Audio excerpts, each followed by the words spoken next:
Greetings everyone, this is Team 99. My name is Bob. And my name is Mina. Today, we'd like to talk about a serious challenge our country is facing, addressing the labor shortage in Taiwan's long-term care system.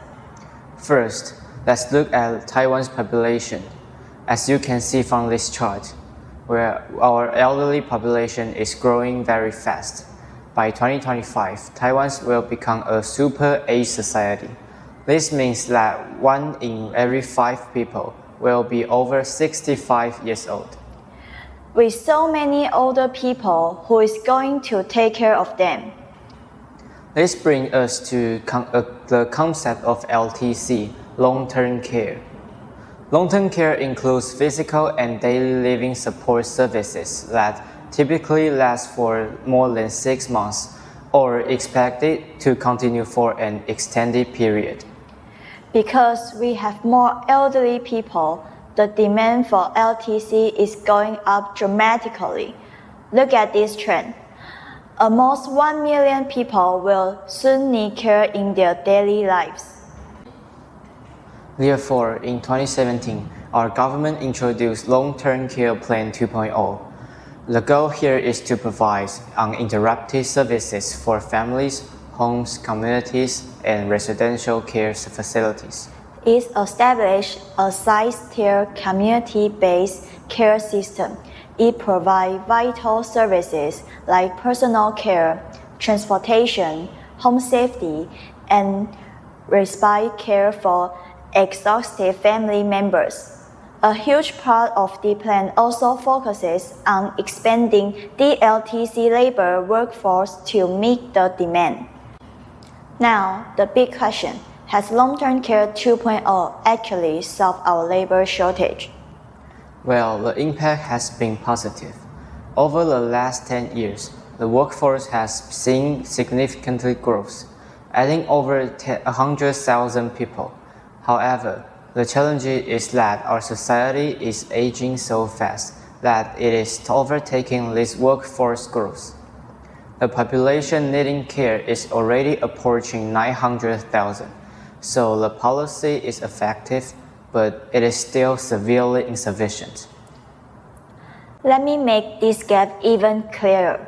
Look at the current supply and demand for 2025. Our supply for care workers is at 100,000. Our demand, the people needing care, is at 900,000. That is a massive imbalance. Because of this 9-to-1 ratio, we are facing a severe labor shortage. There simply are not enough hands to take care of our grandparents and elderly loved ones. We can't just magically create hundreds of thousands of new workers overnight. So what are the solutions? First, we would like to propose Policy 1, replacing long-term care labor with assistive devices. By introducing more technology and specialized equipment, we can significantly reduce our reliance on human LTC labors. Again, the core idea here is substitution. We replace certain physical care tasks with assistive devices to reduce the heavy burden on the workers we currently have. You might be wondering, how exactly does assistive technology reduce the reliance on human labors? Let's break it down. Examples of this technology include electric patient lift and air mattress with auto turning pads, which can decrease LTC workers the frequency of home service. It comes down to optimizing labor allocation. We split the demand. For elderly individuals with mild to moderate care needs, we use assistive devices like smart beds, walking aids, or automated monitoring systems. This frees up our human workforce, the long-term care personnel, so they can focus entirely on individuals with severe care needs who truly require hands-on intensive human care. But what about bringing more people into workforce? Is there any other way? That leads us to a second option, Policy 2. The second policy focuses on recruiting two specific target groups, the unemployed and those who currently are not satisfied with their jobs. To attract them to the difficult field of LTC, we would need to offer a minimum starting salary plus allowances. Furthermore, because caregiving is emotionally and physically draining, we would need to provide strict mental health supports and occupational injury protection. So, between Policy 1 and Policy 2, which is better? Let's look at the administrative and financial aspect. Starting with Policy 1. Administratively, Taiwan is already highly mature in this area. We have an established network of assistive technology centers, and we already have a professional assessment system involving physical and occupational therapists ready to prescribe these devices. Financially, Policy 1 makes sense.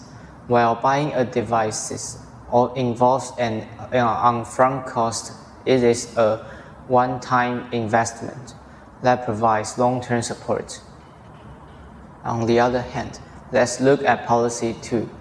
Administratively, recruiting and retraining thousands of workers requires complex interagency collaborations and massive standardized training programs. It is much harder to execute. Financially, Policy 2 is even tougher.